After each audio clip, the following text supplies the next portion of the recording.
are listening to Voice of the Fans Sportscast, brought to you by none other than the voices of the fans.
For Wednesday, the 6th of November, I'm Randy Kure with another edition of Voice of the Fans Canada. Hope all is well, and thank you so much for joining us. If you have downloaded tonight's episode off your favorite podcatcher or catching us live on YouTube, be sure to follow us on all social media platforms at VOF Canada.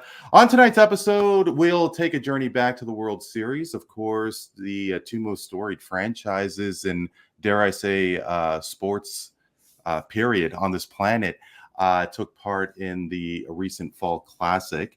What's needed for the panel's favorite teams? We've already seen a couple of signings take place, some big signings for that matter. What is Joel Embiid thinking? The one-time MVP has been in the spotlight for the wrong reasons, and could life with Embiid and the Philadelphia 76ers come to an end? And we're also going to take a look at the practice of retired jersey numbers in sports. It's an honor for a select few, and I think we'll definitely have some fun chatting about that. It's always fun to assemble the roundtable for this evening. Always great to welcome back Neel Katarey. Neel, how are you?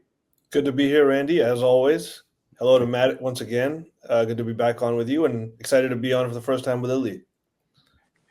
Yeah, no, and as Neel mentioned, joining us once again is a friend to the show. It is the first time she's joining us since we put a fresh coat of paint on this podcast. Our amigo from the Midwest, Lily Schumacher, is here. Lily, great to see you again. Great to see you. Happy to be back on here. No, thank you so much. And always with a smile on his face, although I'm sure he went through a slew of emotions over the past couple of weeks. He is the co-host of the Talking Baseball with Sal Angelotti show from All Sports Radio WBCB in Philadelphia. Matt Siriani is back. Matt, what's going on, my man? Oh my goodness, it's been a roller coaster. That World Series was a roller coaster. But I also do gotta give my props to where it's due. That World Series, for what it's worth, a lot of the games were good. I will give it that. Well, yeah, and truth be told, I didn't catch a lot of the Fall Classic as much as I'd like to, of course, with this World Series being what it was. And I think it was the first time since 78 when, or was it 81? I can't 81, recall. 81. 81, yeah, when the Yankees and the Dodgers met in the World Series. But Yep. it was definitely a great series, especially for the historical aspect of it all. And, guys, before we do get started, I do want to show you guys a quick video. Bear with me. I don't know if you could see what I am showing if you're catching on the podcast. I am touching down, and there's some flashes in the ground as I'm touching down. I was actually in Phoenix, Arizona last week, and I had to connect from LAX. And it was on Wednesday. And as a Canadian, I'm seeing all these fireworks throughout, the greater Los Angeles area. And I was like, what American holiday is on a Wednesday? But it was, in fact, the city of Los Angeles celebrating a World Series. And, Matty, first of all, congratulations for your Yankees on making the Fall Classic. I hope I am not rubbing salt in your wounds. No, But, I mean, obviously, the series was over in 5, and there was a little bit of hope for the Yankees to come back. But it did seem that LA had the series in the bag. Is that fair to say? I mean, do you think that the Yankees were overmatched? It all goes back to game 1. It really does. Because if you remember game 1, it was a tight game throughout. It went to extras. Volpe scored that 3rd run in the top of the 10th inning. And then the floodgates kind of unraveled in the 10th inning when they put Nestor Cortez in to get 2 more outs in the 10th. 2 pitches, 1 pitch, fly out to left field. Verdugo makes an amazing catch, but then Boone decides to intentionally walk Mookie Betts because why not? And then middle pitch by Cortez, boom, grand slam by Freddie Freeman. But that kind of set the tone because after that, the Dodgers just had clutch hits when they needed to. The Yankees couldn't get clutch hits when they needed to. Other than game 4, where the Yankees just decimated the Dodgers and gave you a little bit of hope that maybe they can come back. Game 5, oh God, don't even get me started with that. Game 5, you're up 5-0. Why aren't you running to first base to get out number 3 in the 5th inning when the bases are jammed? And then things just kind of unraveled from there. Then it was eventually 5-5 in game 5. Dodgers took the lead, and then they closed it out. But I'm going to be honest. Aaron Judge did not play well in this World Series for the most part. Other than game 5, he had the 1 home run. And that was it. He went 3 for 15. Then you had, Giancarlo Stanton trying to put in the work. I mean, Giancarlo was hitting home runs to Oregon. That's how far he hit home runs. But Soto did his part too. But there were some other people. Jazz Chisholm stole bases, which was fine. But he couldn't hit for the most part. Austin Wells was like a flash in the pan. He didn't really do much. Rizzo tries to do, but a lot of the guys underperformed. But Judge specifically. And the reason why I bring him up is because this is going to be the 2-time AL MVP. And you need your stars to shine. And he didn't. Ohtani, despite having an injury to his shoulder, he shined. But I do got to give props to Freddie Freeman. This is a guy who missed a couple of postseason games with an ankle injury, and he played the series of his life. And you know what? Got to give props to the Dodgers. Well, you definitely do. And I mean, there's a lot to unravel with what you just said because, I mean, for starters, obviously, Aaron Judge is definitely the Prince of New York. I mean, since he started his career, he just seems to do all the right things as a member of the Pinstripes. And, of course, the first World Series that he was a part of. And really kind of he didn't come through. And, I mean, not to focus so much on this per se, but I mean, is that honeymoon period potentially over if this continues? I mean, Aaron Judge, if he doesn't come through, and of course, the big moments like a World Series, you got to think that the Yankees are going to get back there at some point over the next couple of years. Well, time is running out for Judge because he's going to be 33 next year. You can figure he's probably got 6 or 7 years left before he calls it. But again, you don't know if he's going to have any more 50 home run seasons left. I mean, as your body gets older, you start to decline in production. That's usually how it goes for athletes.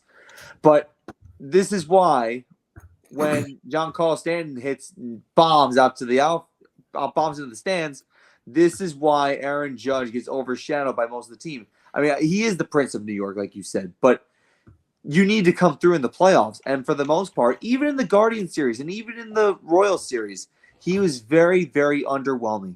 Soto and Stanton were the 2 main stars in the postseason. Gleyber Torres had his moments, but he wasn't the main star. If you're hitting 58 home runs in the regular season, you need to come through in the postseason. It's funny because it's the opposite with Giancarlo Stanton. Giancarlo Stanton can swing at balls way out of the strike zone and look like an idiot. But if he keeps hitting bombs in the postseason, then who cares? But there needs to be like a common ground. Like you need to be consistent throughout. Like I said, Stan could do whatever he wants in the regular season. He could look like an idiot swinging at balls that hit the dirt. But as long as he's hitting bombs in the postseason, that's what matters. The postseason matters more than anything. And Judge has not done that yet, and that's a shame. Can I add something there? Yeah, Please. When it comes to Aaron Judge, man, we all know this guy is a stud. He's a superstar. He's great for the game, off the field, on the field, everything. Amazing role model for young kids, everything you want in a player. This was his first World Series. And granted, he was pretty crappy the entire playoffs, but he was coming off an all-time season when you add him up in the ranks of seasons, right? And then you look at the other side. Look at Freddie Freeman. Oh, Canada, Canadian icon, baby. Freddie Freeman, our man's own. I love the guy. But he has had many better regular seasons than what he had this year. And he was injured throughout the whole playoffs. But when the lights shone the brightest, he had an epic World Series for the ages. So I do think that, and just even you want to relate it to another sport, look at LeBron James. His first NBA Finals, easily his worst NBA Finals. And then after but okay, of course, please continue. But I mean, LeBron had people about as talented as us on this roundtable. You know what, Randy, you have to forgive me. I was actually talking about the first Miami one, not the. Oh, okay, gotcha. Okay, that was my mistake. Yeah, I meant the first Miami one. His real chance at winning, and he shit the bed. And so Aaron Judge did that on this occasion. But I think Aaron Judge, if he was given the chance, what he's going to work on is not necessarily the things he's already great at, hitting home runs. What he needs to work on is clutch, not chasing in the zone, learning how to handle the pitches better, the non-fastballs better, basically. And I think that he will. He's that great. And so I think that, in the future, if we ever do see Aaron Judge in the series again, we'll see something different. Well, to that note too, with Freeman, please, Lily. Yeah, with Freeman, obviously, you're kind of immediately talking to about somebody who has some postseason pedigree and has had a lot of opportunities to play, and I feel like that's where you really see it. And for every guy, you don't always need those opportunities, I think, to shine in the postseason. Sometimes that is a lot of luck, but Freeman played like a player who has been through it. I think you can say the same for Mookie, where you can tell they've experienced this. They've gone through these games. They know what it's like to play in a postseason and to come up when it really counts. And not to go too much into it too right now. Obviously, we've talked a little bit about it, but that's where the Dodgers, I think, shined. They just looked experienced. They looked like they knew exactly how to handle each game and each situation throughout the entire postseason. I think they never really looked weak. I mean, I think maybe the biggest moments was during the Padres series, but even then, they looked like a really tough team to beat. And that's where I think that pedigree and just ability to know what to expect from the postseason, not necessarily as a collective, because only so much of that team is from that shortened 2020 World Series group, but a lot of them have had other experience in the postseason. Sorry for the sirens in Chicago. Yeah, no, I hope everything's okay, Lily. Not in my building, I think. I think I'm good. Are you in the south? Are you in the south side? I hear it's pretty rough over there. I am actually up in one of the northern neighborhoods. Oh, okay, good. But close to a hospital, so then that unfortunately happens. But again, I think Dodgers proved who they are. Freeman is a great example, though, of just what experience means in the postseason. Yeah, I mean, definitely a playoff experience. Definitely does seem seem to be worth something. We've definitely seen it in cases, Lily, as you mentioned, with Freddie Freeman, Mookie Betts, and was Aaron Judge blinded by the bright lights. I don't think my money will be on him tanking another World Series when he does return there, but of course he was a little bit short. But I mean, going forward, Lily, of course, the Yankees are those big bad Yankees for a reason, and they do have the resources to field a great squad. I remember when you and I joined Maddie for a roundtable, and it was the Yankees weren't the Yankees of old, but they seem to have definitely returned. And it has been reported that Garrett Cole did resign uh, after quickly opting out. And what is going to happen with Juan Soto? I mean, are they going to have the ability to sign more players? I mean, if you had to put a wager down on how New York is going to do for the rest of the free agent frenzy, Lily, what do you think? I mean, I think this this offseason is genuinely going to be pretty hard to predict. I think there's a lot of really big free agents just across the board, and obviously Juan Soto's kind of leading the pack, especially with how well he did with the Yankees last season. And again, pretty good postseason experience, pretty good postseason for him as well. And I think the biggest thing too that I saw from him was actually when the Dodgers clinched, and we saw him being one of the last guys sitting out there watching the Dodgers as they celebrated. And for me, that reads a lot as him wanting to experience more. I don't know if that necessarily means with the Yankees or not, but to me, I think that's a strong sign that he might want to stick around. I think he likes that group. I think he performed really well with them, and he seems like a really good fit. It's my sort of like trepidation with it, though, is just how unpredictable this market has been beyond the Dodgers landing the biggest guys. And I think the Yankees are going to have to do something to try to compete with that, because the Dodgers right now have been proving that they're just going to sign anybody and everybody. And with Ohtani, for example, last year, we saw how much money they deferred from his contract, and that they're basically saying, remember, we'll you're talking to a Jays fan here, so exactly that we'll pay off whatever we have to later on. It's just that here's the team we want now. And I'm not necessarily saying the Yankees have to pull the exact same move to compete with them, but I think it's something where if they want Soto, they have to really go for it and say, this is our guy. We're going to do whatever we can here. I have been seeing, too, there's been some rumors about signing somebody like they're interested in Alonso, which, you know, could be interesting. I saw as well with Flaherty, who obviously is a wonderful pitcher, I think could, you know, really contribute to giving them a solid rotation, especially with some of the interesting shakeups we've seen with them within the last season. But they have a lot of decisions to make, especially Gleyber Torres. He's, you know, he's a free agent now, right? Yeah. Yeah. Yes. And Verdugo. So you have a lot of spaces there. Obviously, too, there's more team options with like Anthony Rizzo, things like that. And I do think that you're going to have to start somewhere. I think Soto's the place to start and say, we have to go all in with him. If we don't get him, that's when we start moving down the line and saying, where do we fill in for second base? Where do we fill in for first base? What else do we look in the outfield? There are a lot of other options, but I think that's the thing that fans need to see. I think they need to see that they're dedicated to getting a guy like that back and not just saying like, well, we could get Clay Holmes back when that's not what anybody wants, things like that, those types of moves. I think they really just got to try and get him. I don't know how things are going to look for them if all of a sudden Soto goes to like the Giants, or if somehow if the Dodgers would make that move. I don't know, but like they have to do something. Just please don't have.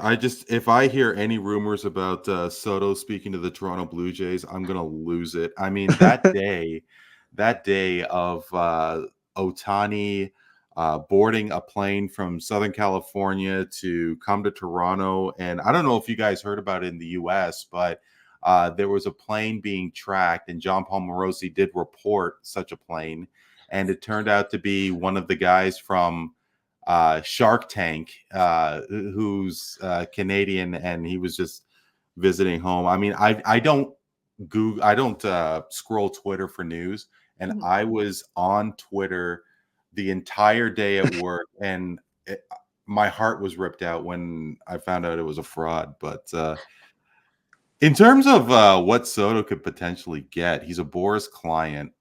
Are we looking at 500 sheets here? Is it possible that he could get 500 million? I think. My concern is that that's what they're going to be asking for or more. But we might see another. You know how last offseason, we had the whole delayed thing with a lot of his clients. How all of a sudden we had a lot of waiting to do because it wasn't what they wanted, and then everybody got the shorter contracts. Very few actually got what they were looking for. I could see if him wanting like 600 million and then us having to wait and see if that is actually what any team's willing to offer it, or does it all trickle off and trail off until a team's willing to make a deal? But I guess and Matt and Lily could probably chime in better than me and Neil, because I don't remember him having Juan Soto having the greatest of years in San Diego. No. And then he did rejuvenate himself in New York, obviously with Washington. He won a World Series, and then he was just supposed to be the guy, and then faltered. He stumbled in San Diego there. Yeah. It's just amazing that all of a sudden now he's back to being potentially a $500 million player. Well, and the thing is, too, with Soto, it's just the fact that he's 26 years old. He turned 26 on the day game one of the World Series. So he's got a lot to offer. And he did have some bright moments when he was in Washington. Even when they won the World Series, he was one of the key contributors in Washington in 2019. And he was just 19 years old, maybe even 20. So you talk about, I talked about Aaron Judge being the Prince of New York right now, because he is. But you need a little bit of insurance for after Judge goes. Because like I said, you're probably going to get 6 or 7 years with Judge.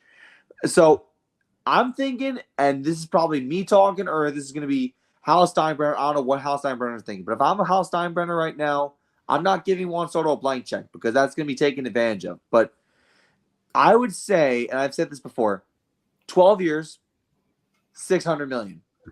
Because you're getting $50 million a year in average annual value, which is how much you're making a year, which I think is reasonable.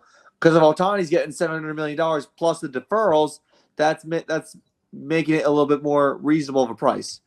I wouldn't go 12 for $720. That would be way overboard. So I think 12 for $600 I think is perfect. And like I said, Juan Soto. Perfect. There's something wrong with you saying perfect on 50 million. But anyway, Maddie, please go ahead. I think Lily brought up a good point about Juan Soto fitting in the Bronx area. The Bronx has a high Dominican, Hispanic population in New York, in the Bronx. So he fits in with the crowd, and the fans love him over there. He's buddies with Aaron Judge. He gets along with Aaron Boone and the coaching staff. It's a match made in heaven. But Steve Cohen also has a big wallet that he's willing to ship out cash for Juan Soto. And I know that the Dodgers are willing to do that, but God help us if they do. If the Dodgers get Juan Soto, it's over. It's over. In 2025. I completely agree. And I mean, to your point about the Mets, with Lindor, and obviously, maybe he would just tickle the hearts of different people in New York if he was to jump from the Mets. But but you were talking about, and very quickly, because I'd love to get on with with Neil, but I'm reminded of Robinson Cano, Maddie. He was one of the top free agents and with the Yankees, and then he signs with Seattle. Nobody really saw that coming. What are the chances? What are the chances that Juan Soto, and maybe not even Seattle, but hey, what about a Rangers? What about him going back to San Diego? I mean, anything is possible. Well, it's funny because I remember the first press conference Juan Soto had after losing the World Series. He said all 30 teams have an equal opportunity of getting me. Which is a lie. He's not going to consider Toronto, but go on. Well, you never know. He said every team has equal opportunity. But the thing with Soto is, you got to keep in mind, he wants to win. He's talented. He's proven that. And I think that I've heard already 10 teams have already talked to Juan Soto and said, hey, we want to talk to you about an offer. One of them being the Boston Red Sox. God help me if that happens. But again, teams are already aggressive. If you think you have the finances to get Juan Soto, and if it's in the $506 million range and you can afford it, then you're in the conversation. Now, if the Blue Jays get him, then that would be a match made in heaven for you, because I think the Blue Jays they're going through a little bit of a phase where they're trying to find themselves, reflect in the mirror, something where they can, okay, our baby Blue Jays are not really babies anymore, so we need to get ourselves over the top. And Juan Soto to the Blue Jays, I think he I don't know how you like it in Canada, but you also got to look at the situation, like the location that you're in. Like, for example, like Florida teams, no income taxes. Mhm. That's like Absolutely. amazing. So it depends on the situation, how much money he's given. But if it's New York and the Yankees, come on over. We want you back. He also has a little bit of that. I've already won a championship, so I don't need to worry about rings and jewelry. I can worry about my pocket, and if another title comes, it still wants to win, but he has that chip to a degree off of his shoulder already. And many people would say that if you've won one, all of a sudden winning a second becomes less of a priority than the paycheck if you haven't gotten that real paycheck that you think you deserve yet in your career. But you know what, Neil, and I do agree with you, but Juan Soto was what, 19 when he won with the Nationals? And look, the four of us are baseball fans. I mean, maybe a couple of us are bigger baseball fans than the others, but do you guys consider Cal Ripken a champion? Because it was so early in his career when he won. And I mean, he's more known for the Iron Man streak, of course. But I mean, it was 83? So I was 4 when Cal Ripken won the World Series. And I mean, yeah, I think that there is something about Juan Soto wanting to win. I mean, look, we could all criticize him as much as we want for getting The only asking for so difference, much money. the only thing with that example, Randy, is, correct me if I'm mistaken, but Cal Ripken played his whole career with one team. Sure. So that Sure. therein lies, I think, a factor that we can't add on to Juan Soto at this point. Cal Ripken showed an immense amount of loyalty, which shows that, at least to some degree, possibly, that was as important as winning to him. But I guess the thing is that because the economics of sports has just evolved so much over the last 30, 40 years. And, I mean, if Cal Ripken had the ability to garner the kind of money that Juan Soto did, or any of these players over the last couple decades, would he have stayed in Baltimore? I mean, nobody knows the answer to that. But I guess, Neil, as we tie a bow on the World Series, it was a dream matchup, of course. And, you think about baseball. Hey, you think about sports in North America. You think about the Yankees and the Dodgers. But I'm really wondering about this whole thing about, these elite or historical teams that there's this need of getting to the championship series. Because look, you and I both know that the Golden State Warriors were just a regular ho-hum team until Steph Curry came. Mhm. And I mean, look, sure, Victor Wembanyama is in this with the Spurs now, and he's expected to do a lot of great things, but San Antonio is not really at the same level as they were in the Duncan Ginobili Parker era. And when they were winning those championships, I think the NBA did just fine. Is the Dodgers and the Yankees these teams like the Lakers, and if you want to throw in the Patriots, getting to the championship series? I mean, is that good for the respective sport, or is it just really superficial thought? For me, I think it's good for the sport. When you look at it from this perspective, is you want the most blockbuster teams to a degree playing in the playoffs. You want the best teams. They earned their way there. It's not like they didn't earn their way there. And for the league itself, obviously, it's a dream, because the money that rolled in from the ratings to just the hype to everything, the entire money train fed the MLB like no World Series probably ever has before, even though it only lasted 5 games. And the only thing missing really was a Game 7, to be honest. So from that perspective, it is, I would say, good. But the other side of me, as a purist of sports, would also say that stacking teams and the most stacked teams always making it doesn't sit with me always the best way.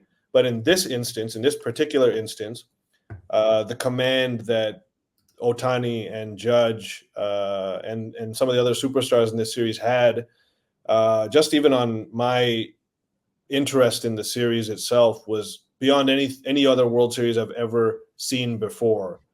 And I'd never been more excited to watch a World Series than this one here. And so from that perspective, I really enjoyed it. The series itself, I would say, was not quite up to expectation.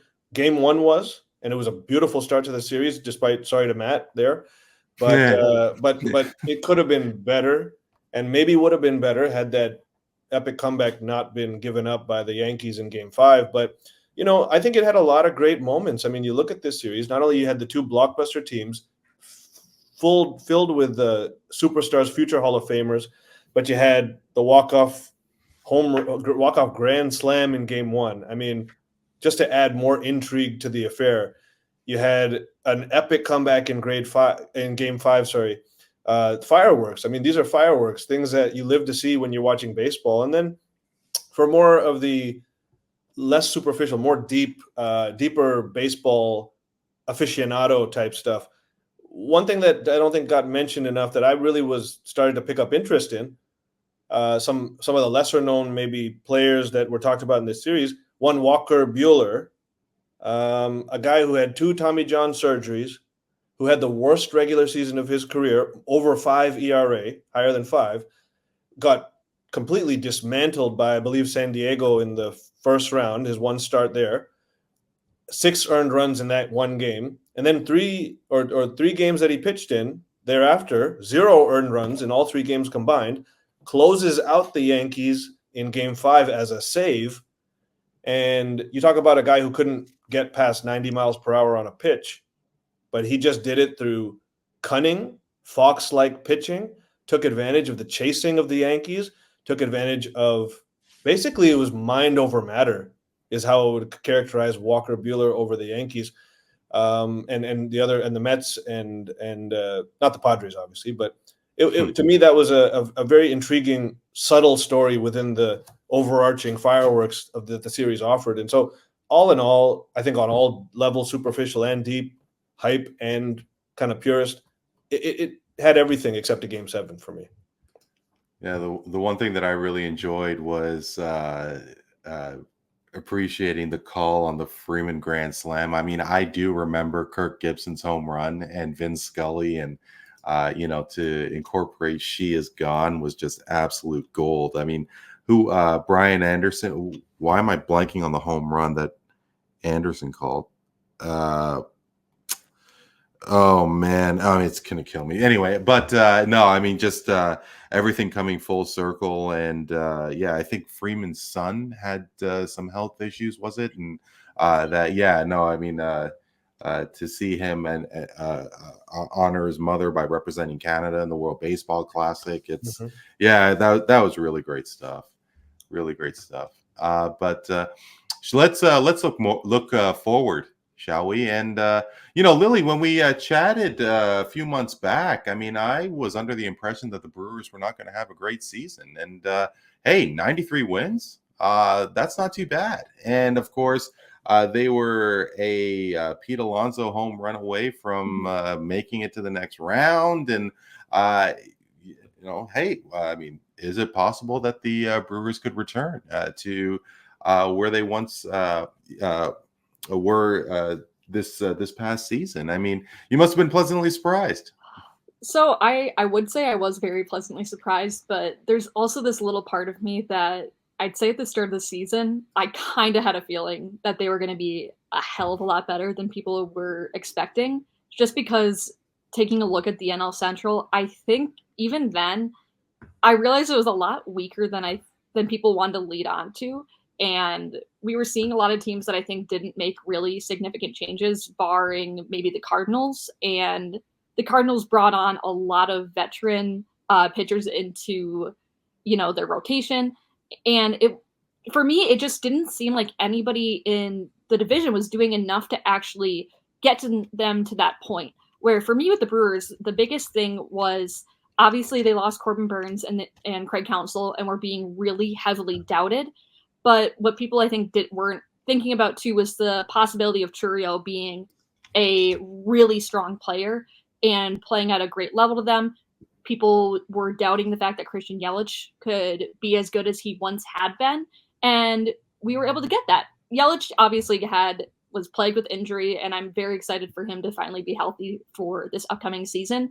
But he played like he could and like he should be playing. He played at an MVP caliber. He obviously doesn't slug as much as he used to, but he gets on base a lot. He gets a lot of base hits, is fast, steals a lot of bases. And then Churio really had a strong season more towards the end. Obviously, when he was in sort of the middle of it, it wasn't as great of a year for him as it could have been. Ooh.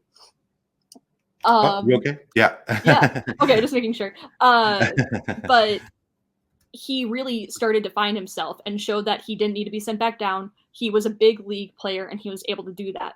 Adames had a great season. I really hope that something can happen where he can return, but I'm not expecting it. And William Contreras was also phenomenal. But then we also look at their 2 Gold Glovers this year, Sal Frelick and Bryce Terang. Pat Murphy kept saying that he was going to take a quantum leap. He did. He was a phenomenal player, phenomenal second baseman, and just a great batter and a great person. He shined also in the wild card series. He was one of those guys that was really giving them the edge. Same with Churio. And a weird example of your rookies and sophomores doing a lot more than the veterans on the team. Adames barely did anything. But for me, there's just that little bit of, I didn't do enough to make it a point of being like, hey, Brewers are going to be good. Watch it and come back to me. I should have done that because I would have loved to go around saying I told you so to a lot of people. But I do think there's a chance that they can, come back and bring something next year. It's just that I do think they have to continue to find their ways of bringing in players. Hoskins didn't have that great of a season, but also his first season back after injury. I think there's a chance that he might step back up next year and really start to provide something that he could bring in that pop, bring in that flair. I think he brought great energy and, kind of great leadership, which I did appreciate. But they got to bring in somebody. I don't know what that's going to be. Brandon Woodruff being back is also going to be huge for them. Even if he doesn't play that well or doesn't pitch at the, caliber he used to, I think the fact that of him just being there and being part of that team is going to mean a lot. He's meant a lot to this team for a very long time. And I just hope that can bring it. But I'm very happy with how they did. Obviously, they broke their curse of not winning a single game, I think, since 2021.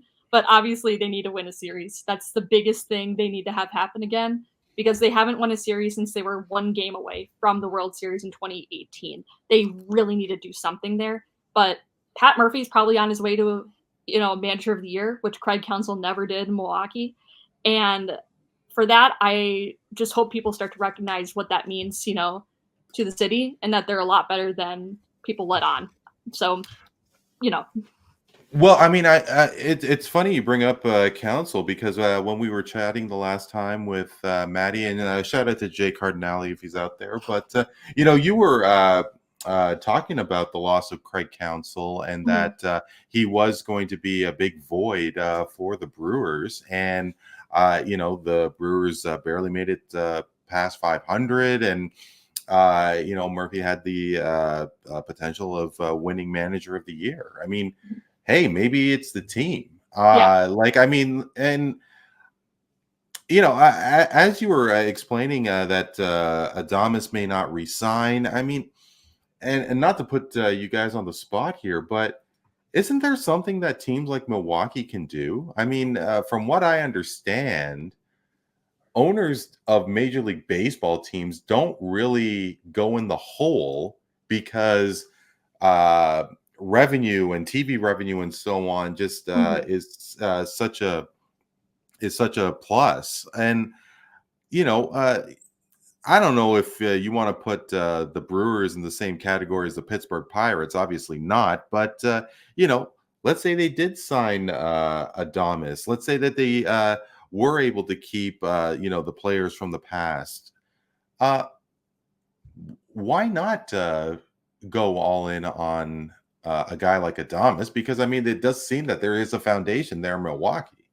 I mean, a lot of people pointed out that he's kind of been the heart and soul of this team for the past, ever since he joined the team from that trade with the Rays. He has really been a huge part of their clubhouse and a really amazing leader. I think I'm in with a lot of other Brewers fans that agree that they should just go all in and just say, hey, let's get our guy. but it would be, I think, the first free agent signing or like major contract extension since Lorenzo Cain. I believe that was in 2018, because Yelich, they obviously noticed how much that he meant to the Brewers and did sign that really large extension with him. But even then, I believe $215 million, which is still big, but Yelich probably could have demanded more easily, with the way he had been playing. And then we're also had just this past offseason given Chourio that extension too of 8 years, is $80 million, I want to say, somewhere around there. And those are two really big contracts to have happened within the last 5-6 years for the Brewers, that I don't know how likely it is for them to continue to dish out more money. But I think that's an investment that would really do them well. But at the same time, I really respect Willy Adames, and I love the guy, and I really want him to get his bag. I think he deserves to get paid, and if that's away from the Brewers, good for him. I know his girlfriend is in Toronto, so some people have been talking about seeing him around there, hanging out in Toronto a lot lately, but it's a tough thing. I think it would really mean a lot to fans to see their ownership invest in a player that has just been so much for them and has brought so many iconic moments, has brought a lot of energy, joy, smiles, clearly has a big personality. It's just that when you are part of in a small market and a small market team, you got to give yourself the expectation that it's likely not going to happen, which is tough. And it's not the thing that you want to see. And I think that's the tough thing about the state of baseball, especially without salary caps, is that those signings become less and less likely. And you just kind of got to understand that might be how the cookie crumbles. Well, and Neel and I know firsthand. I mean, Toronto may not be a small market, but I mean, obviously there is a disadvantage. I don't know if the disadvantage is more so not being in the United States, but being in the same division as the Yankees and the Red Sox. But just to confirm, Chourio is signed through 33, an average of 10 mil a year. Yelich is with the Brewers until 29, average of 26. Woodruff is around till 26 at what is that? 8.75 million, 8.75. So and Hoskins' contract is pretty big for next year too. That he 17 mil for a couple of years. Yeah. But Neel, there were some big expectations in Toronto. I mean, there did go to the wild card series, and they, of course, collapsed against Seattle. I mean, everybody did think that the likes of Guerrero, Bichette was going to emerge as the 1-2 punch that Toronto needed. Of course, Bichette just completely fell off the face of the earth. Not a lot was expected of Alek Manoah, but then he had to get shut down for some sort of CL surgery. I can't remember which one it was, but or was it something with his arm? I can't remember. But I mean, there was a little bit of promise, in the brief number of starts that Manoah had. You get rid of Kikuchi. Jordan Romano is on the shelf. I mean, the team was really snake bit. And I don't know about you, but if everything does fall into place the way that it should be, Toronto could contend. I mean, is it that hard to believe?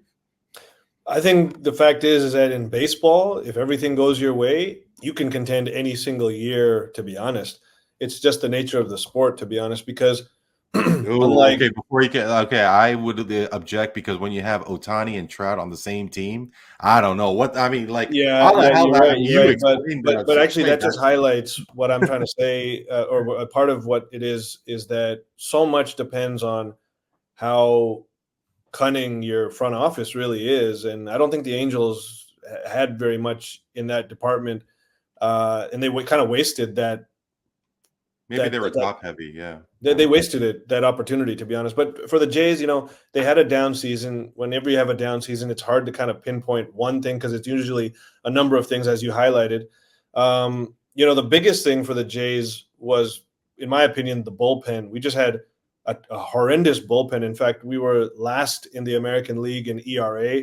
And that's never going to do it for you. The Jays were in so many games that we saw they just blow it at the end because this bullpen couldn't strike out, a softball batter or so whatever, and I mean, I think when you look at it, there's potential in the other areas that the Jays have.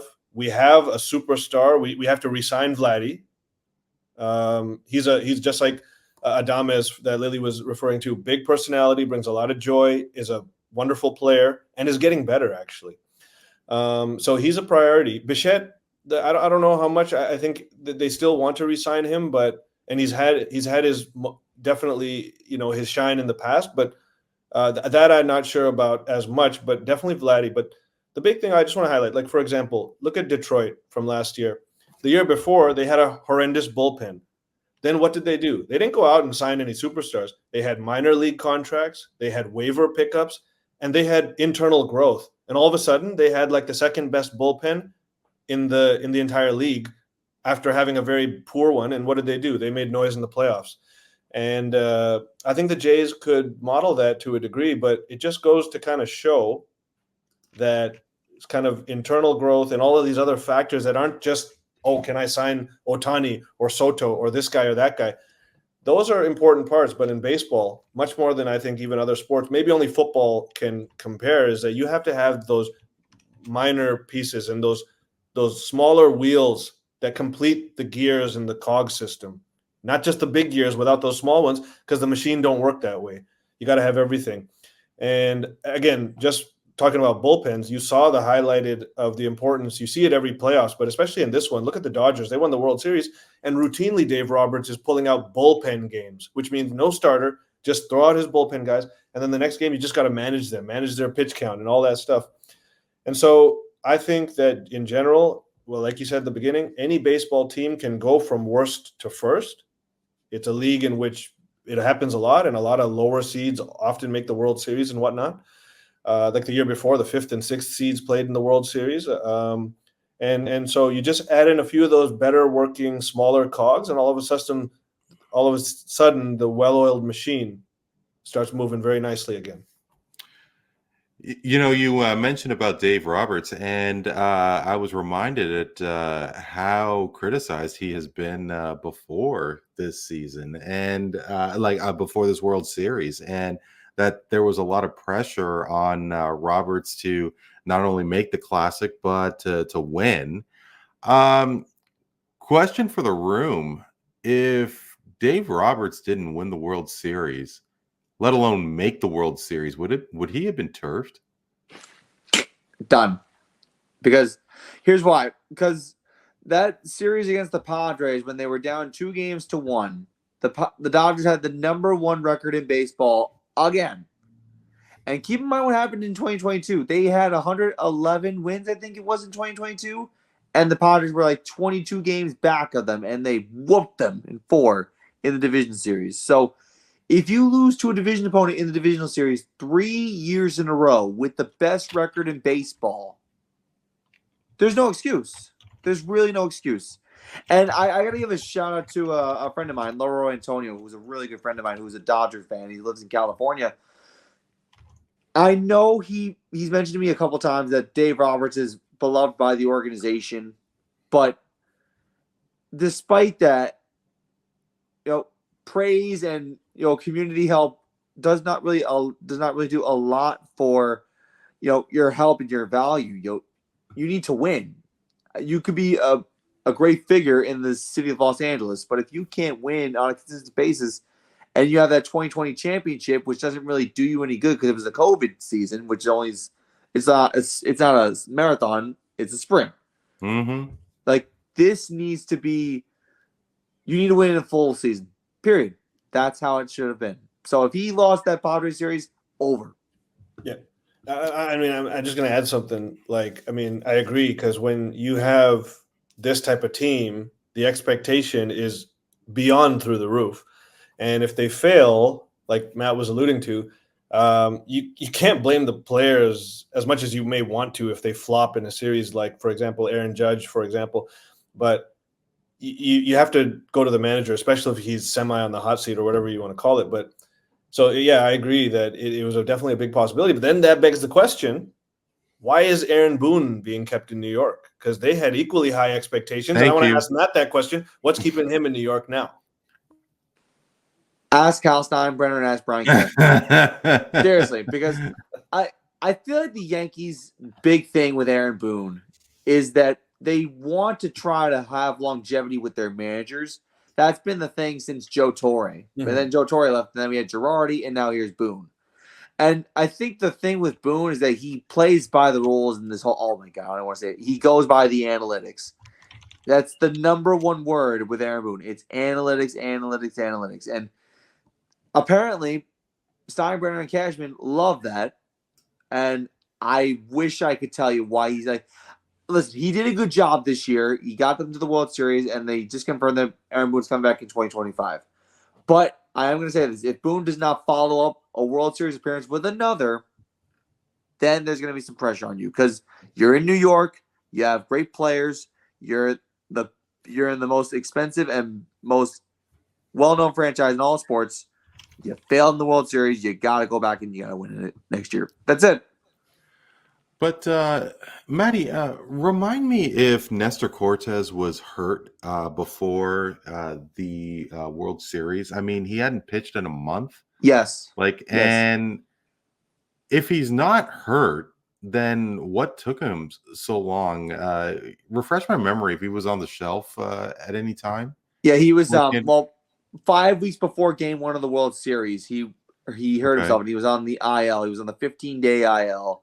And Aaron Boone's mindset for putting him in Game 1 as opposed to putting in Tim Hill was because of the lefty thing. He wanted to put in a lefty. That sounds reasonable. Before you continue, I mean, like, the lefty matchup. I mean, that's like a as tradition as Cracker Jacks at the ball here. I mean, why not? But anyway, we wanted to put in a lefty, and Aaron Boone's mindset going into putting in Nestor Cortez was he wanted to get Nestor some reps. Meanwhile, you had Tim Hill, who's also a lefty, that's been well rested and warmed up for the playoffs, and they've been using him quite a bit. But they wanted to get Nestor reps to get him back into the flow of things. Lo and behold, first pitch popped foul, and Verdugo had to make a running catch that was a really amazing play. And then second pitch, middle, bam, grand slam. So it all goes back to like trying to be smart about your decision making. Like if you wanted to go lefty, just use Tim Hill. That's all you could have done. I suppose, but I mean, he did pitch. In Game 4 was that Game 3 when he went over an inning and then did well. So. Let's say that the scenario was reversed, that he had the decent inning and 2/3 in the first game, but then the second game was when he get the big smash. I mean, this is just what if scenarios. I mean, I get pissed when but I always get pissed when other people do that. But and I am doing it myself. But so anyway, let's just move on there. But it would be interesting. I mean, like the loyalty towards Aaron Boone. I mean, would Papa George have that same sort of thing? Because, I mean, it has been since 2009, since the Yankees made the World Series. They weren't really expecting Garrett Cole to play at all, or to be a lot out longer than he actually was, and he came back. So I mean, they caught a break there, but I mean, if there is a loyalty to Boone, you got to wonder why. I've been honestly asking myself that since 2018. I really haven't asked myself that question, but I think it's because he's a former analyst, so he knows the game inside and out. He was part of Yankees loyalty with the home run in Game 7 of the 2003 ALCS, so he knows the Yankees well enough, and the fans know who he is. But again, like if the fans are turning on you as manager and you make all these ridiculous decisions with your pitching, which he does quite a bit, it kind of confuses me as to why you can't just go outside your organization and try to plant seeds to bringing in someone else. I mean, listen, I'm not for saying fire someone and bring in someone new every year, but if you've been doing the same thing for 6 years and it's not stopping, and the fans know it, and you and the players know it, and everything, like, you gotta make a change. And if you're Hal Steinbrenner and you're Brian Cashman, you gotta be more aggressive. That's how it's got to be. So is that the only change that you see that is needed for the Yankees? I mean, is it simply the manager that needs to be removed in New York, or do you see other big holes? Well, see, here's the thing. The problem with that is that the Yankees don't usually hire managers on a consistent basis. They usually last long in the Bronx. Like I said, Joe Torre lasted 12 years. Joe Girardi lasted, I think, 10.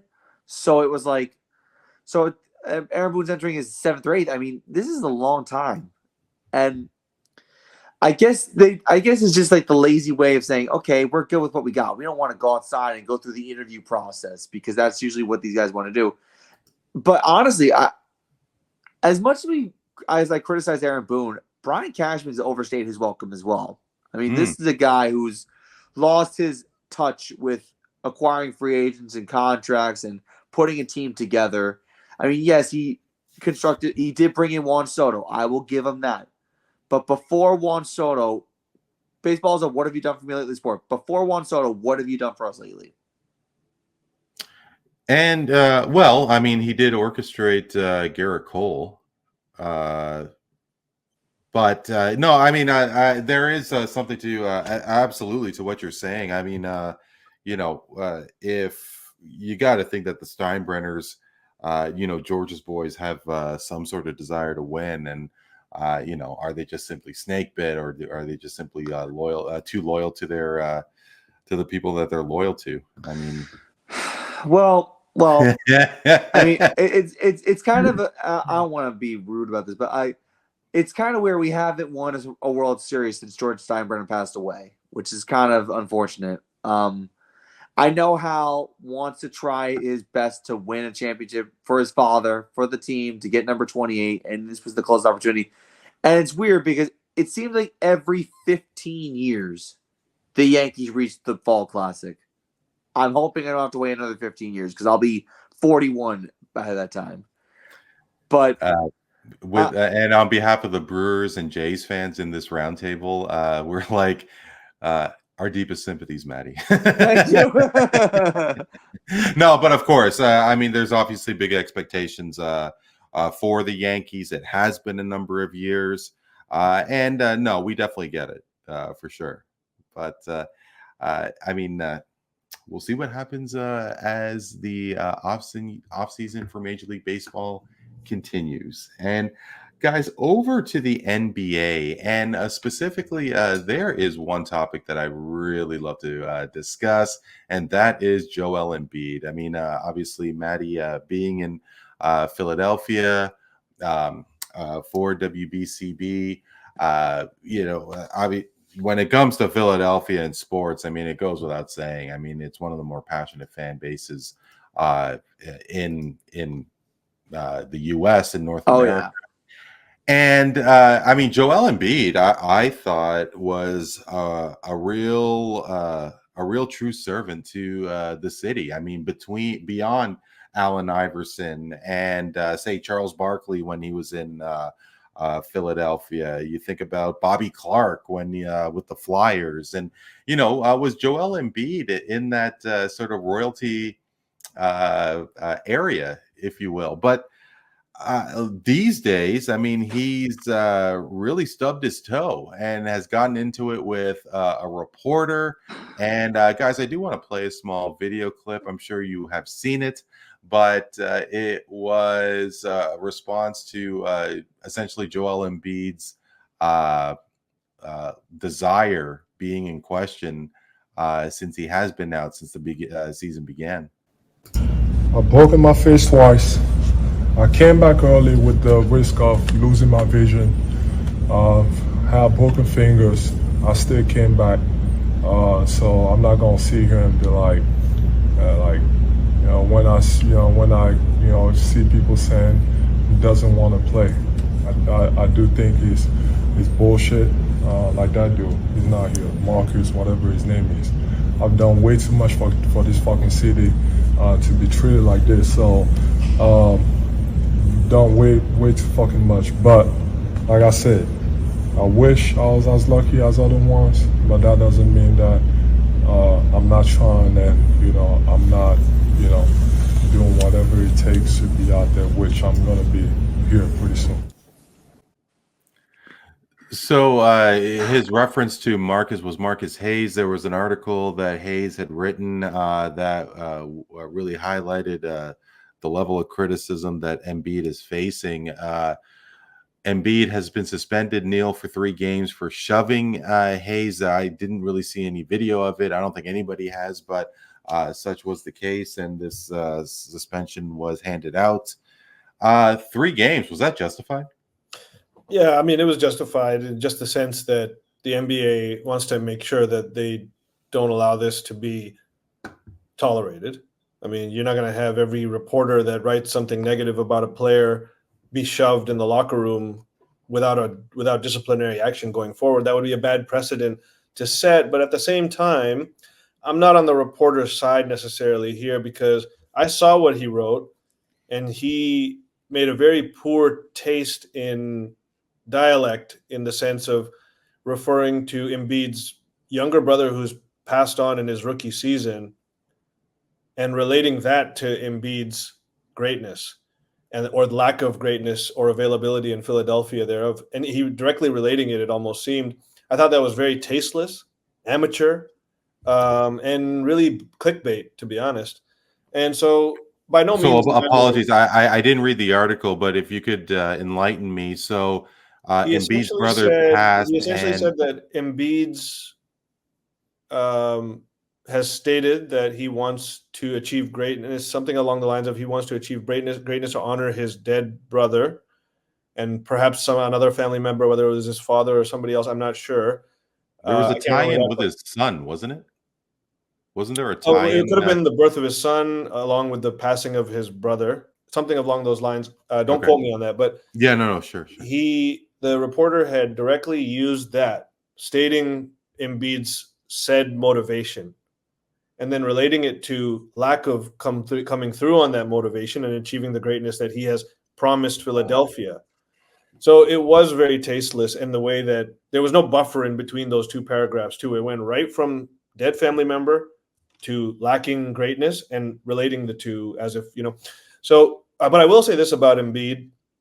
The guy is great when he's available. It's very much like Kawhi Leonard. He's great when he's available, but he definitely does not do the things that he has needed to do to be available at the highest level. He bends over here, he breaks over there. Part of his injury history is related to that, not all of it, because at his size, the way he plays, he's bound to get some injuries for sure. But I think that, some of them are freak accidents in his case. Some of them is just bad luck. Kawhi Leonard's game 7 shot, really bad luck for him. Good for us. But I will just say that his career has been met with a lot of bad luck in terms of success, but it's also, he has created a lot of that for himself. And it's difficult to ascertain how much of what is what with Embiid. But I will say this, is that he is an all-time great when available, and his lack of success is due to many reasons. But this was a very tasteless method by the writer. But again, a poor choice of response by Embiid as well. So it's justified. Well, yeah, I mean, I was wondering if the suspension was too light. Why are you shoving a reporter? I mean, look, now this guy may have chopped at the knees, and was it in poor taste? I didn't read the article, but I think the 3 of you did. And you know what? Maybe it was, but shoving a guy, come on. I mean, that can't be. That can't. I mean, if that was the case, I mean, why not 5? Why not more? Well, I think you got to look at it like this. Okay, what if he shoved a ref in the heat of a bad call or something? How many games would he be suspended then? Probably not 3. It'd be like 1 or 2, maybe. You think he'd be less for I think it'd be shoving a about the ref? same. I think it'd be about the same, if Oh, anything. I don't know. Before Look, you I know that there's been continue, instances where refs have been touched in the wrong way by players, and they don't get 5 games, 6 games. I've never remembered that. If anything, it's going to be 1 or 2. But again, I'm guesstimating there. But they probably treated it the way they would a ref. Although, well, it's hard to say how they could make that distinction. what do you guys think? I mean, with shoving a reporter, shoving a ref, like a blatant shove of a ref, umpire to the point where he was knocked down. I'm sure you guys remember. Well, maybe you remember Brett Laurie.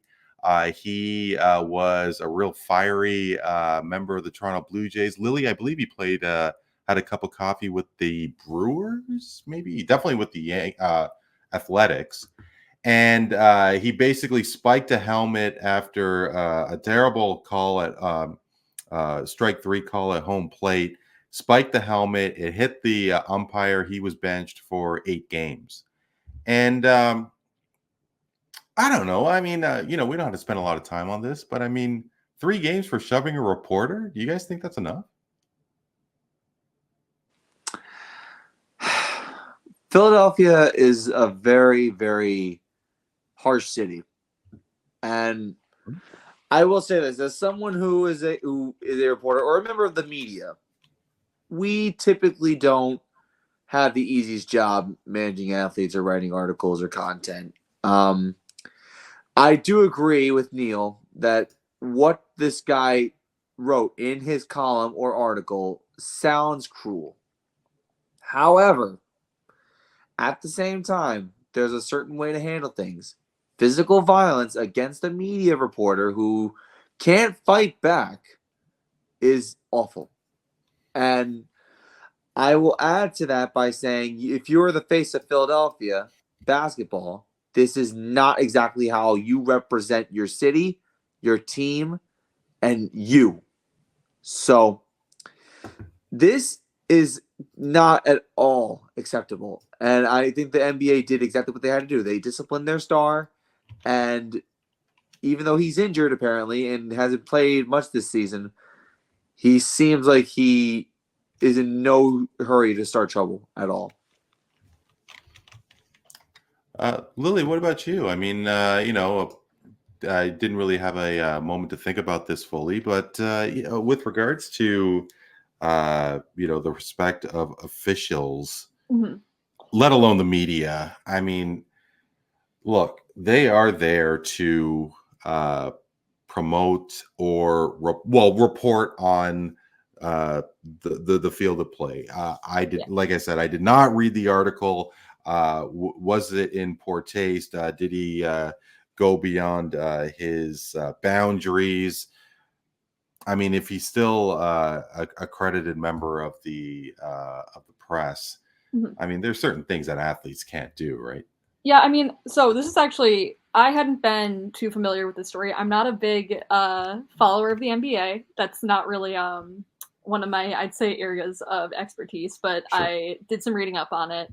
And I think you guys both covered it really well, and just in terms of how you kind of approach the situation, because I think there are elements that are really complicated, because it is in extremely poor taste to be speaking about a player like that. And it's sort of that thing where players are like a part of pop culture, and they're a celebrity in, a different sense than some. And part of what they deal with is talking with reporters and members of the media after every game. And that's a tough thing. I think it's not easy for a lot of guys. A lot of people go through media training, to work out the best ways of talking with them, interacting with them. And I can see how this is one of those situations where his, temper got the best of him and it boiled over. But I do think that it was handled in, I think, probably the best way they could go about it. It's a lot of that too is going to come down to opinion about it's enough. It's not enough. He deserved to, a staunch or a bigger penalty, a longer suspension, things like that. But it's a very difficult landscape, I think, to navigate, because especially too, like you've already talked about, Philly is a very interesting sports city with very passionate people and writers and players. There's a lot going into it. I think people also brought up too what happened with Jason Kelsey, throwing somebody's phone recently, and it's it's a difficult boundary because people do deserve their space, the ability to take a stand back and kind of own themselves, but at the same time, part of your duty is interacting with media personnel, and it's a hard thing to avoid. You kind of have to, unless you really want to pull I'm just here so I don't get fined if you're, maybe really, really upset and not interested in communicating with a certain reporter. But it was very interesting to read about. Because again, too, I'm not extremely familiar with how the NBA usually handles these situations. And I think kind of one of those things too, Major League Baseball and, football, it's always a toss-up. You really don't know how they're going to go with it. Every situation's different. Sometimes players are fined very heavily, especially after brawls. And then other times too, it'll be like somebody's, one person involved in a brawl with another player, which is, very different. They'll get a 5-game suspension because they threw the first punch. Sure. But then another guy involved who jumped in and held somebody back might also get a game suspension, and it's not always clear as to why. So I think it's just always a tricky territory to navigate and even discuss, because there's so much that we don't always know, especially like you said, if there's not video, I think can be harder to really give a strong opinion about and say, well, this is obviously what should happen. It's like, it's just always a little tricky, but it's very gray, isn't it? Yes. And that's where I kind of, fall back with, I think it's probably handled in their best interests. I think that's probably, it worked out the way they need it to work out right now. And I guess if it didn't, and it's not enough, then that's something that maybe is going to be addressed in the future if there's any other instances, either with Embiid or other players, other personnel, what have you. Yeah, no, and I guess you don't want to see a reporter get his accreditation revoked because of one story. Now, again, if it was that egregious, then definitely maybe an investigation should take place. But I mean, I'm assuming being a column that opinion is opinion. But Matty, beyond what the reporter said and Embiid's reaction and so on, I mean, he said he wasn't going to play in back-to-backs. Now these recent comments about how much he's done for the city of Philadelphia, quote unquote. Has the has he committed social suicide in Philadelphia? I mean, is he able to come back to how he was celebrated during the MVP season? I mean, you're in Philly, you're pretty much in ground zero. I mean, he could overcome all this, right? Like I said, Philadelphia is very, very stringent with how they handle athletes, with how they handle bad outcomes of a game, with how they handle good outcomes of a game. This is the same city that can burn their city down after winning a Super Bowl. But you know what, Matt? Before you continue, there is something about Joel Embiid that makes me think that all could be forgiven. Well, I mean, listen, he's been around for a long time. The trust the process era, that was him. Like, this is where he really started to begin a name for himself. This trust the process era. Okay, I might be a couple years behind, but watch me progress. And he has. And he's done a lot of community work with Philadelphia. He is very active with the fans. But I think the losing in playoff series, the fact that last year in the playoffs, Knicks fans took over Wells Fargo Arena, the fact that he's injured, and the fact that he played in the Olympics and no one really gave him anything for it. He kind of did it on his own terms. All that stuff has kind of amounted to just impatience, because you can only do so much for a city for so long, especially Philadelphia. And kind of keep your head on. If there was a time for Embiid to really shine, it would be this. I mean, Tyrese Maxey is flourishing. Paul George, it's his first season. I mean, I think it was his first game yesterday or the day before, if I'm not mistaken. But I mean, now there's pieces. I mean, how much did Joel Embiid really have throughout it? Like, who was his number 2 guy since he's been in Philadelphia? Well, for a while, I think Shake Milton, was one of his better guys. Shake Milton was there, but he's in good position now. You mentioned Paul George and Maxey stepping up to the plate in recent years. Listen, the time is dwindling down. Time's running out for Joel Embiid. So he really, if he wants to win that one championship that he needs, time's running out. You need to be on your A game, both on and off the court. And you mentioned if he's committed social suicide. Not entirely, because he has endeared himself to people in the city of brotherly love. He has, but you can't do the stuff you're doing, man. I mean, seriously, you gotta mature. You gotta keep yourself composed. You can't ruin your PR by doing stuff like this, especially to people in the media who are also going to write stories about your encounter and how I got shoved. It's not a good look. Like I said, he's done a lot for the city, but I can sense patience is running thin. Can I just add a lot of winning? Yeah, sure, absolutely, Neil. But I mean, I mean, look, Embiid. I mean, the reason that they have patience for him is because they recognize his greatness. Even though he flops in the playoffs, even though he's routinely out of shape, he gets injured, misses time, all that stuff. But when this guy is at his peak, there is nobody like him.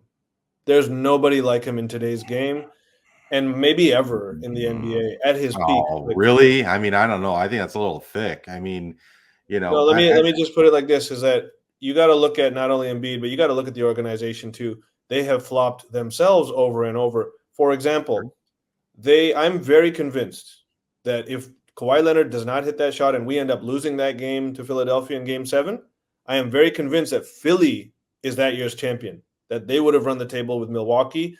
And, okay, they got a really good chance to be a champion that year if they beat it. Then what did they do? They chose Ben Simmons over Jimmy Butler. Now, and then what did Jimmy Butler do thereafter? All he did was take 2 underwhelming Miami teams to the NBA Finals where they lost, but he became the peak version of himself after that time. Instead, they chose Ben Simmons, and we all know what drama that turned out to be. And then not only that, but they chose Markelle Fultz over Jason Tatum in the NBA draft. So there's a lot of things that you could point to that the organization has done not right by Embiid in the process, because he's the only thing that's gone right in the process. Even if it hasn't been all right. Yeah, well, I mean, that's definitely been valid. And he has, I think the most games he's played in a season, I caught a stat, was just under, I don't think he's played more than 70 games in a season. Probably his MVP season. Perhaps. But, Lily, to that, with respect, because you don't follow basketball, you had mentioned moments ago, and I mean, there is a big concern about players taking games off because of load management. I mean, hey, Toronto is the birthplace of load management with Kawhi Leonard. I mean, he missed over 20 games in the one season that he played in Toronto. They won a championship. He's been riddled with injuries ever since he's been in LA. And there could be validity to taking games off, resting their bodies, going all in the playoffs. But it has become quite a story. And with regards to back-to-backs, and I think that basketball is the one sport where a number of players, the star players especially, they play 85% of the game. And I mean, baseball is not as strenuous. Football, maybe they're playing half the game, theoretically speaking. Hockey, they only play a third. This isn't a story that we heard 30, 40 years ago, but I mean, these players are going in terms of working out and doing the court workout regimens and eating bizarro food and just in order to stay healthy. But do you think that the league should do something about it? Insist that these players play more games, or do you think that they should lighten up in terms of the schedule and the expectations amongst these stars? So I will say something. I do watch a lot of college basketball. That's one thing I can at least say. So I'm like, at least familiar to some extent with, You're a Wisconsin girl? No, I'm a Marquette fan. Marquette, okay. I'm not a Badger girl. Can't say I like the Badgers, but big Marquette Golden Eagles fan. And the thing is, like, continuously when you have people, I think, have to realize with, anybody who plays basketball, those athletes, it is such a different pace of play compared to different professional sports. Right. Just because you play hard, it is running up and down the court. That is the whole time. That is what you're doing. Especially, I know, occasionally I've caught a few Bucks games. Giannis is a player who, I would say really pushes himself. And, I've witnessed that where, especially in when they won it all and got their ship, it's like he was putting so much on the line and was putting so much effort into it and, doesn't really let off at all when he's, in those big games. And I think it's a tough thing I'd say from one perspective of it is you want your stars to play because that's why people are watching. That's why they're interested. That's why they, kind of care about what's going on is the stars, the biggest players, the biggest names. But at the same time, I can understand why I guess load management is a thing just purely because of the amount of strain you're putting on your body every single game, where if you're playing, if you get 5 minutes rest throughout the whole game and, are continuously doing that back to back to back, that's a lot, especially with the amount of workouts they do, what work they do during the off season. It's a ton of stress to put on the body. And that's where I feel like I don't mean to take a kind of cop out answer with it, but I do think there's a middle ground. I think that you kind of have to find a good in between of saying, these guys do deserve to rest, especially if they're playing at such intense intervals, but it shouldn't be going overboard. I think you kind of got to find a nice little safe spot there that's giving them a chance to refresh, make sure that they're not pushing themselves to the point of injury, I think is the biggest thing, but also recognizing that they're the biggest stars for a reason. They're being paid what they are for a reason because they're there to contribute and be part of the team. But that's kind of where I'll stand with it. Yeah, and I mean, it is difficult to actually come up with a solution because look, you're getting paid $60+ million. I mean, if you're a guy like Jaylen Brown, but I mean, to your point, they are putting their bodies out there and the rigors of going up and down the court, and sorry, yeah, sure, they're getting paid all these millions of bucks to play a sport, but I mean, it's hard to do. And I think that there is an appreciation for it. However, when you're a guy like myself who was in San Antonio, Texas, and paid the markup to watch the Lakers only to have LeBron sit out for load management, then your boy gets pissed. And I think a lot of sports fans are starting to get annoyed about this whole thing with load management. And what the NBA and other sports will do, it would be interesting to see. Very quickly before we cap things off with our final segment, I did want to talk about the art of retiring jersey numbers. And of course, it was 20 years ago when Vince Carter had left the Toronto Raptors. And in those immediate years, I actually was adamant that Vince Carter not have his jersey number retired because it was such a messy divorce. The Raptors were terrible forever. Never did I think that the Raptors would win an NBA championship, but it was a couple of years before that when all seemed to have been forgiven and that Raptor fans actually started embracing Vince Carter again. And it was a very touching tribute for sports fans in Canada Matt and Lily when Vince Carter's number 15 was hung to the rafters. What I was wondering, you two being big sports fans, was there a jersey retirement that you thought was questionable? Because there has been a number of ceremonies over the years. Maddie, you're already nodding, and it looks like you already have a player in mind. Yes. So one I can easily think off the top of my head, and this is not damaging his credibility. Number 9 of the Yankees, Roger Maris, is one of the guys that he hasn't played with the Yankees. He didn't play with the Yankees for a long time. Yeah, he had the 62 home run season in 1961 or 61 and 61. And since then, that record's been broken. We know this, and his career completely fell off after that. And apparently, he went through a lot of stress and anxiety because of that. And I question why Roger Maris, his numbers retired. But now the Yankees have retired many numbers over the course of the year, over the many years of their history. They've had 22 numbers retired. There are some that make sense. Like, for instance, Thurman Munson's number 15 retired, obviously, because he was the captain and he died in a horrific plane crash that took his life. Then you have guys. I believe he died on my birthday, the year before I was born. But anyway, go ahead. Sorry. Okay. Yeah, that's weird. Okay. Yeah, on that note, but no, no. Thurman Munson was a really good player. Died in a plane crash. They retired his number because he was the captain at the time. Then you got guys who were amazing, like Derek Jeter, obviously captain, 5 championships, the whole shebang, core 4, you name it.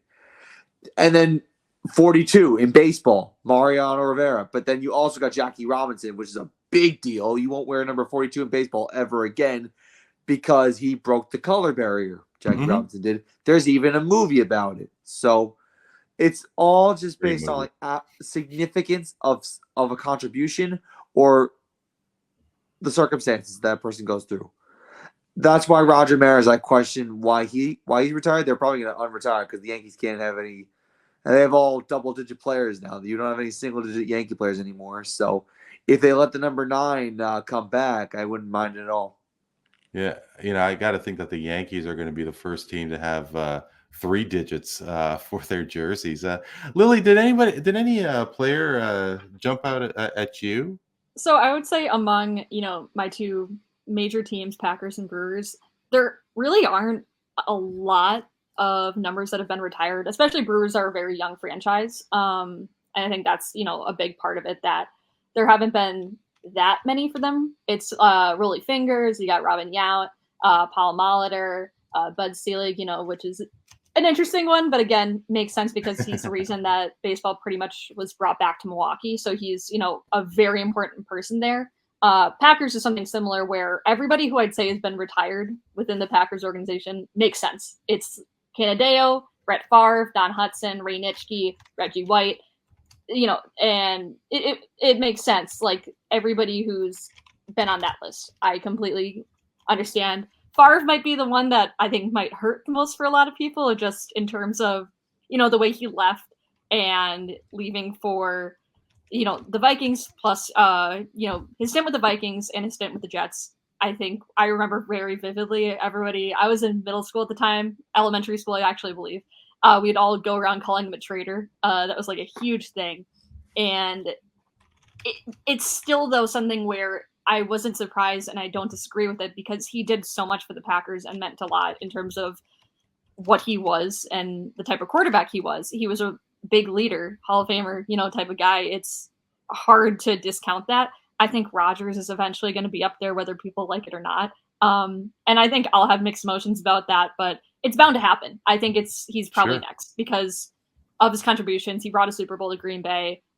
When you were talking about earlier, celebrating how people were celebrating the Dodgers World Series, I was going to say, I remember being, I think I was 11 years old when the Packers won the Super Bowl, and my friend's mom took us to downtown Green Bay to see how everybody was celebrating, and that was a huge thing for me. So it's like, I always will have fond memories of Aaron Rodgers, even if I feel conflicted about him now, and I think he would make sense to be retired. So, like, for me, both teams, it makes sense. I think an interesting thing that I did want to bring up is Ryan Braun for the Brewers, I think, is one of those guys where they could easily retire his number, but because of the controversy that he faced in terms of PD use and that sort of fall from grace he had, even though I would say he really did a lot to kind of come back into the hearts of Wisconsinites and Brewers fans because of the amount of effort and like time he put into community work there and showing how invested he is in the city of Milwaukee and just that team staying with them the whole way through. I think they're not going to ever retire it, but I think there's sort of this idea that nobody's ever going to wear number 8 again, even if it's not an official thing. That's a sacred number within the franchise. So like when we're kind of having that conversation, it's not quite the same, not quite the point of the question you posed, but it's something that I can't help but think about. Just sort of the impact of a player like that, where he might never get honored in that way, but it doesn't mean that it's not going to happen. Yeah, no, I think Ryan Braun would be a great example for a guy who meant so much to one city. And yeah, maybe he didn't win a championship, but I mean, he, I'm sure, doesn't have to pay for a meal in Milwaukee. I mean, is it possible that maybe there is a level in Salvador Perez? I mean, yeah, sure, he won a World Series with Kansas City. I mean, he's somebody that jumped out at me, but I mean, for a guy who did spend his entire career there, Tim Wakefield, I mean, like he spent his first couple years in Pittsburgh, but spent the majority of his career with Boston. And yeah, of course, he won World Series there. But with respect to Tim Wakefield, because he has passed, I mean, would the Red Sox, I mean, is it inconceivable to retire his number? I mean, no, it's an interesting dynamic. But, Neil, I did want to go with one angle about asking you about the Carter ceremony. And I mean, what else are you going to say other than it was awesome and the banner looked really cool? And I mean, he was so emotional, all that stuff. But with regards to the Raptors, as each day passes, I'm having a really, really hard time to see the day where Kawhi Leonard's number 2 gets retired, because I don't think he deserves it. Because I'm going to tell you right now, I'm going to say that it is DeMar DeRozan, Kyle Lowry, Pascal Siakam, and Fred VanVleet. Yes, Kawhi Leonard was the reason why Toronto won the championship, but it goes beyond what you do on the court. Like, I mean, as Lily was saying about Ryan Braun, I mean, he had to be a great citizen to the city. And I mean, I think both are integral in retiring a jersey number. Your thoughts? The thing that I would say is that Kawhi Leonard is probably going to be one of the most conflicted, if it ever happens, it will be one of the most conflicted jersey retirements in any sport, because both sides are going to be correct. The side that you're speaking for and the side that the person who thinks he does potentially deserve it is speaking for as well. Because, look, a body of work sometimes does not need to take 6 or 7 years to achieve. He achieved 5 years of work in 1, and his batting average was 1,000%. And that can never be taken away from Kawhi, despite what happened afterwards, despite what happened before. It was the ultimate all-in. It was like going all in the World Series of Poker and canceling the rest of the table off in one beautiful pocket aces.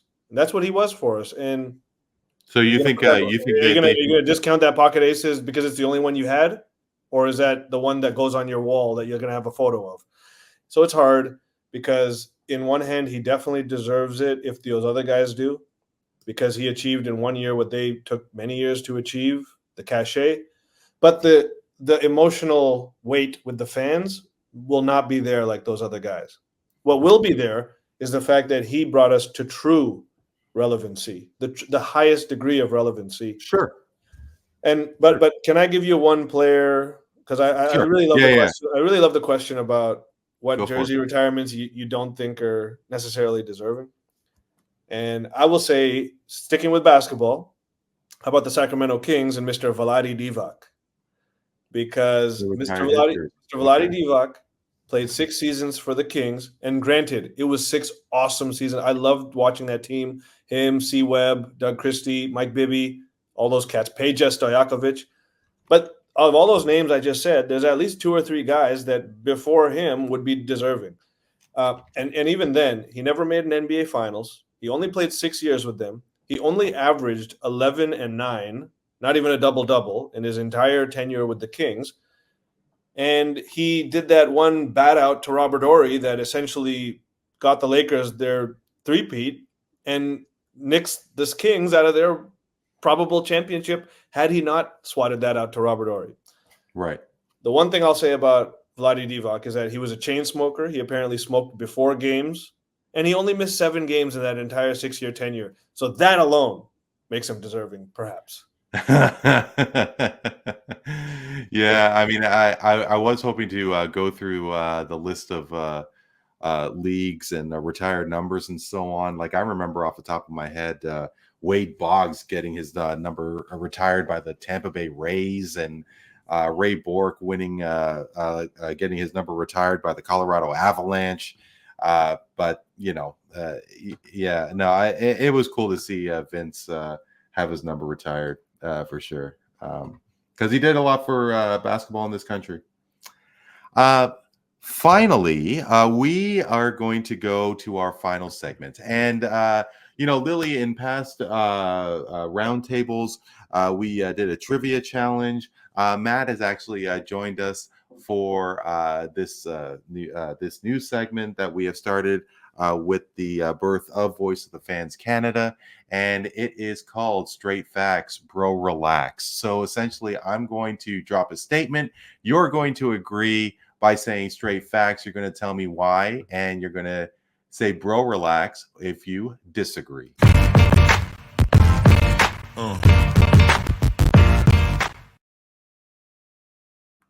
So Lily, why don't we keep the jersey retirement theme going? And of course, the Green Bay Packers have had a great wealth of the quarterback position. You talk about Brett Favre, you saw with Aaron Rodgers as well.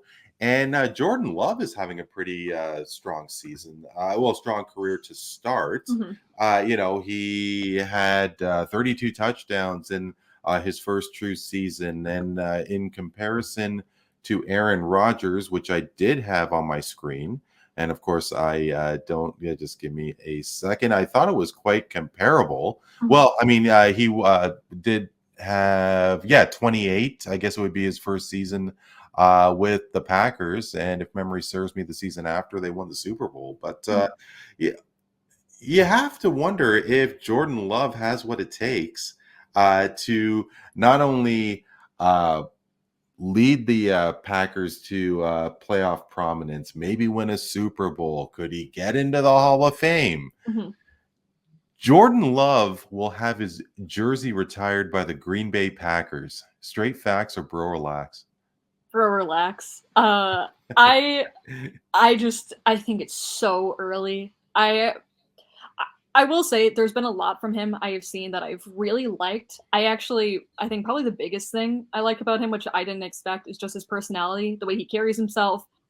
He seems to kind of have like a quiet, a very just kind of like quiet sense of, I don't know. He Quiet just handles disposition, things. yeah. I think he just handles things well, and I think he fits very well within Packers culture and that fan base, especially after kind of what we saw from Rodgers towards the end of his career. It seems like he just doesn't have that big of an ego, and again, he has been very solid for the Packers so far, but a lot of interceptions, and that's been hard to watch. Of course, he's young. I still think has a lot of opportunity and time to prove himself, but right now there's just I don't know, man. I think I gotta go relax because there's just so much stuff that can happen. It's too early to make such a strong stance on that he's going to be one of the next guys to get his jersey retired. I do like him, and I hope that he could get there. But that's just that's a very tough ask right now. Yeah, it's a tough ask, and for a guy who does have him in his fantasy football league, I definitely hopes that at least for this season that he could do some all-star numbers there. So again, if he gets a Super Bowl, maybe then we're talking. But I think he's got some. He's got a lot of work to do. A lot of work to do and a lot to prove. Well, and it was just the one Super Bowl that Aaron Rodgers appeared in, right? Yes. Yep. And he won it. Yes. And, he wrote it. He definitely, I think, wrote it to Canton for when he hangs up the cleats. Yeah, so. I mean, I think he also had he has a lot of stats that I think back up a really good career. And again, would love to see that out of Love, but I think a lot of people want to see another Super Bowl from Rodgers before he can make it to the Hall of Fame, but also tough when your basically whole career was when Brady was dominating with the Patriots. I think that's why I'm not always a fan of, this is a whole different conversation. I'm not always a fan of Super Bowls being a deciding factor of what makes you one of the greatest quarterbacks of all time, especially with Tom Brady having been in the picture. That's just him and that team. Kind of hard to beat. No, I absolutely. Maddie, I know that you and I have chatted about hockey over the years, and the NHL will have a very unique tournament with the Four Nations Cup.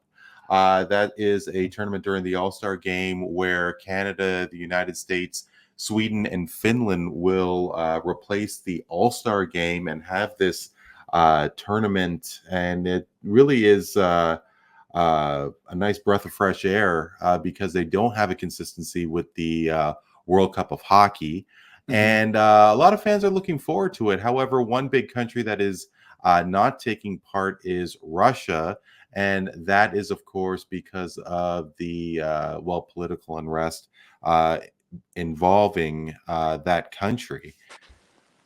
I am wondering, though, if time will heal that wound, and if Russia is just too much of a powerhouse of a hockey nation to be excluded yet again. The international hockey tournament known as the Four Nations Cup will include Russia for the next tournament. Straight facts or bro relax? Bro, relax. I mean, I mean it because, like you mentioned before, Russia, they're not even mentioned by name of country in the Olympics for sake. They're called, but they still participate. Isn't that semantics? They participate, but they're not mentioned as Russia. They're known as the Russian Olympic Committee or something like that. So they're not even mentioned full name in Olympic sports. That's number one. Number two, you mentioned the political controversy going on with that country right now, and I suspect that, if you have four countries right there, like you mentioned the U.S., Canada, those are big-time hockey countries right there. Sweden and Denmark, same thing. I think, yes, Russia has a lot of phenomenal athletes in many different sports, but because of the controversy and everything else about them, I wouldn't want to include them in any type of tournament unless it's the Olympics. So, bro, relax. It's interesting you say that because, why is Russia able to compete in the Olympics? I mean, like, really, are you guys not going to be proud of, say, Simone Biles or Michael Phelps? Let's say that the U.S. were banned from using their name and playing the anthem during the Olympics. I mean, aren't you guys still going to get charged when your fellow country women and men bring home Olympic hardware? Maybe the NHL goes through the same practice and not have the team identify as Russia.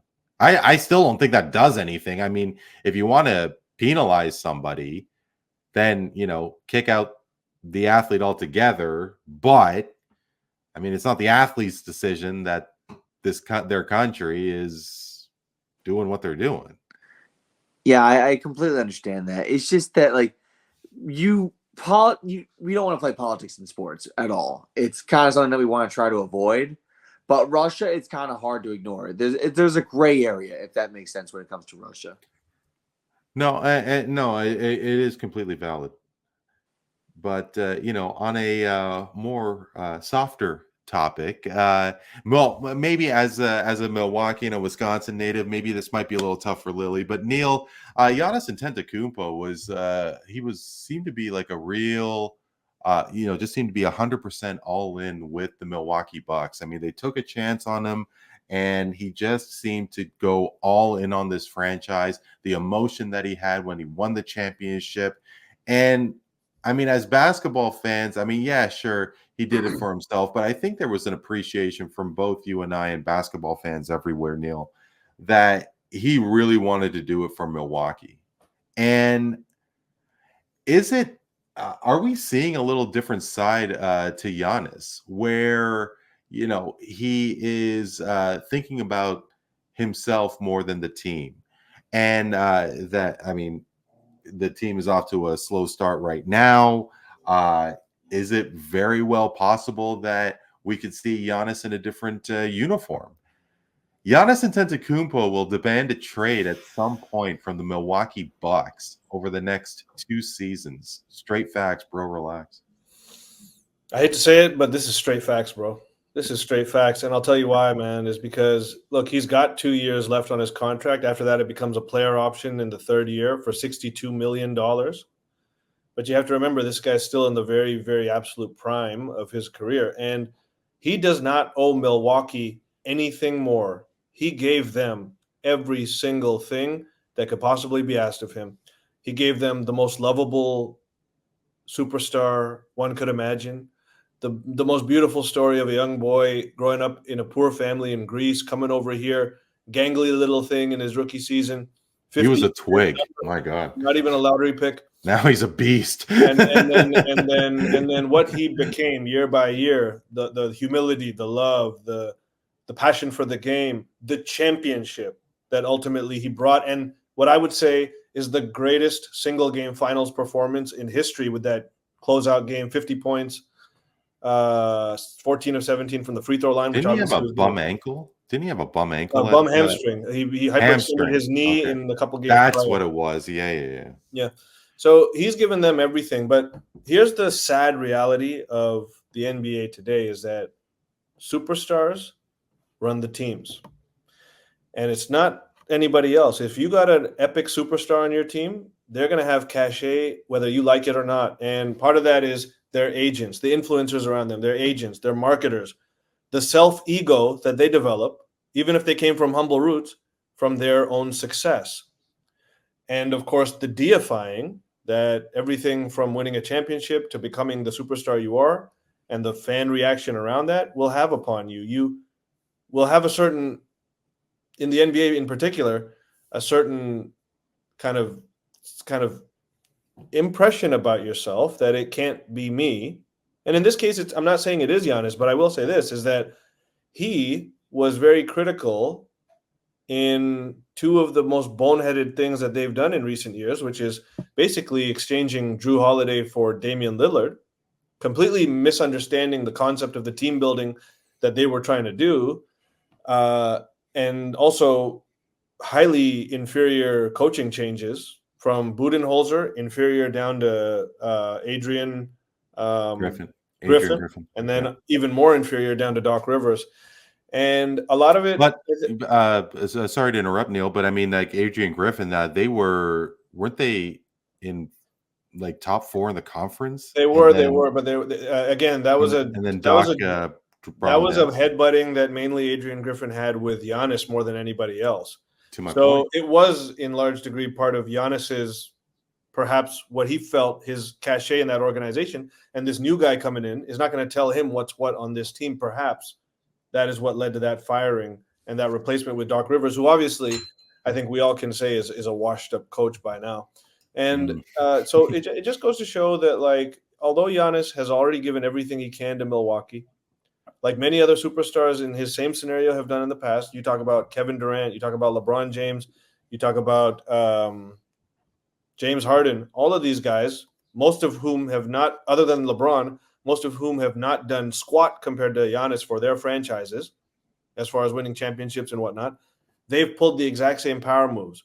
And although I think Giannis has a lot more purity, loyalty, and humility towards him than those other guys perhaps, he is at a point right now where he can see that the future of this team is very, very bleak, and his future in the right scenario can still be very, very bright. And that's why I say straight facts. Yeah, I don't want to see Giannis leave Milwaukee. I mean, it's just such a great marriage, and I mean, Well, think like, about it would this. be cool. What if he I know found a what you're way gonna to say. get to Oklahoma City? Oh, forget that. If he comes to Toronto, I'm gonna kiss the sky. I don't want to go out. Like, if it's not Toronto, I don't want him to go anywhere else. Like, no, he stays in Milwaukee. I mean, the world is more simpler when Giannis Giannis stays is in Milwaukee. Yeah, that's right. Yes, Partial guys. owner of the Brewers. I'm sorry. Partial owner of the Brewers. That's right. Or yeah, I forget what his stakes are in it, but he's involved in the team, means a lot to Wisconsin. I know that Mahomes got a piece of The Royals, yeah. Same thing. Part owner. Yeah. And then didn't he purchase the NWSL team? I believe so. Yeah. So I do think this also, Randy, that if Giannis was to demand a trade and leave Milwaukee, by and large, diehard true Milwaukee fans, not the casual fans that really haven't followed the team from his beginning. I'm talking about the true guys who followed his whole course from the beginning to winning a championship. Very minimal of those people are not going to still love Giannis with all their heart. They're going to love him. They're going to wish him well. They're going to be sad about it. But at this point, he's achieved 90% of what he possibly could for them. And I think you got to be a little cold in your heart to not appreciate a man like that, even if he wants to go somewhere else at this point of his stage. Yeah, no, I completely get it. I do find it kind of ironic that you have this difference, I get paradox, if you will, of the great success of the Kansas City Chiefs and the absolute floundering of the Kansas City Royals. I mean, yeah, maybe they picked it up recently, but I mean, they had the blip in the mid 2010s, but they've just been an absolute dog ever since. I mean, hey, the Steelers and the Pirates. I mean, you're in the same city, but you just can't get it together. I mean, I don't know. I find it kind of ironic, but you know what? Maybe we will solve that another day. Thank you so much, everybody. It's always great to talk sports with you, and really hope that we could do it again. Maddie, great success to you in Philly. Lily, over to you in Chicago. I'd love to see a Raptors Bulls game. If I do make it to the Midway, I'll definitely hit you up for sure. Definitely. Yeah, you should. Yeah, absolutely. Neel, always a pleasure. Let's do it again soon. Always a pleasure, Andy. Thank you so much. For Neel Katarey, Lily Schumacher, and Matt Siriani, I am Randy Kure. This is Voice of the Fans Canada. Hope you're doing well and keeping safe. We will talk to you next time.